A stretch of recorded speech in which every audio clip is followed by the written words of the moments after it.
kung ano yung mga ginagawa ng mga doctors, pero sinabi ko lang sa kanya na gusto ng nanay na tingnan siya ng mga doctors at yun, sinabihan ko yung mga doctors na gawin nila lahat kung ano yung kailangan nila gawin.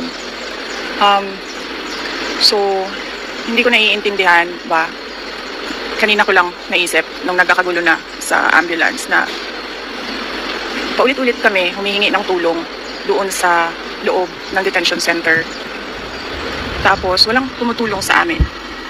Nung tinanong ko yung doktor, pwede bang private vehicle na lang ang pagkargahan?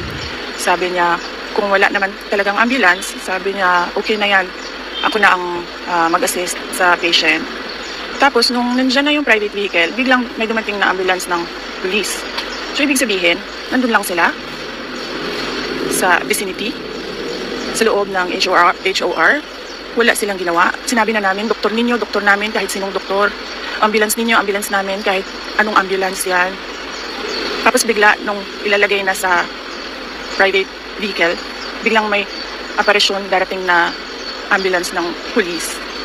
Sinabi ng next of kin, sinabi ng doktor, dalhin nyo sa St. Luke's QC, kasi dito siya lagi na-admit sa lahat ng kanyang problema. Dito lagi siya na-admit. So nandito yung medical records.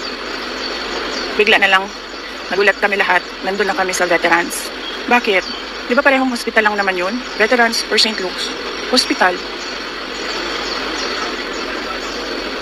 Tapos kanina, ayaw na naman nila tumulong. Naghanap kami ng ambulance, wala na namang ambulance. So sabi ko, magbayad na lang tayo ng ambulance, kausapin natin ng St. Luke's, kung anong pwedeng gawin. Nung dumating na yung ambulance ng St. Luke's, biglang meron na namang dumating na ambulance ng police. Tapos nung nakita ko, nilagay nila na naman doon sa ambulance nila yung pasyente. Tapos sasarahan ako ng pinto sa mukha ko. Hindi ko alam paano niya gagawin yon. Isasara mo yung pinto na may tao doon. Paano mo masasara yung pinto? Paano tatakbo itong ambulance na ito? Masyadong sinungaling at scheming yung mga pulis ba?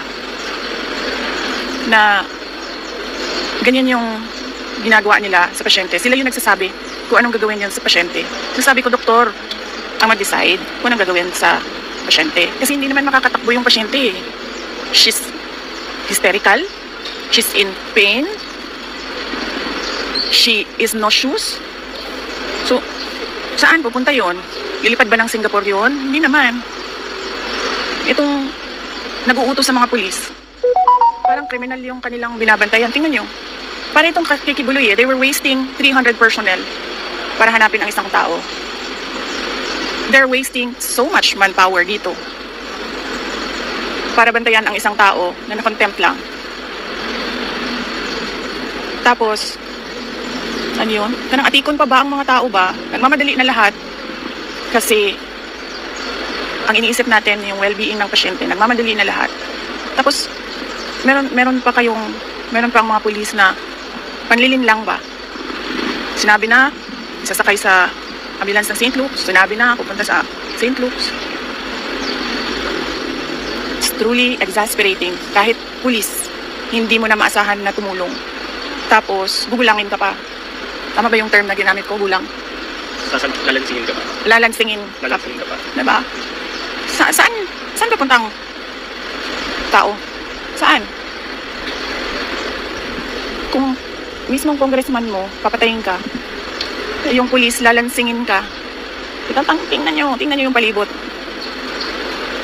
Anong klaseng pulis yan? SWAT?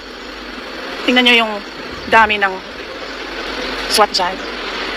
Ano yun? Gangster? Drug lord? Chief of Staff lang yun ng Office of the Vice President.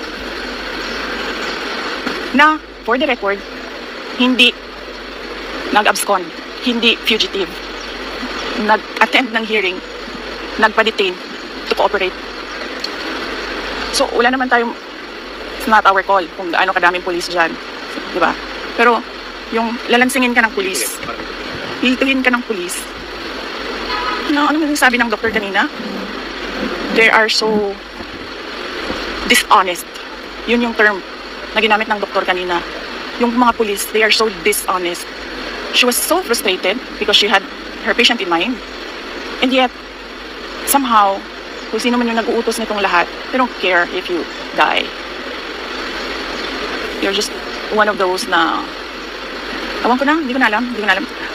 There's no, you cannot talk to her, but I understand, meron siyang mga questions na sinagot ng, merong mga questions sa doctor na sinagot niya, pero kami, she doesn't respond to us. So I don't know kung anong. Welcome to Team Sam TV, your channel for the latest news updates. Here, we break down the biggest stories from around the globe, covering everything from breaking news to politics. Whether you want to stay informed or just catch up on what's happening, we've got you covered. So, don't forget to subscribe and hit that notification bell so you never miss out on the latest news. Join the Team Sam TV family, and let's explore the world together, one update at a time.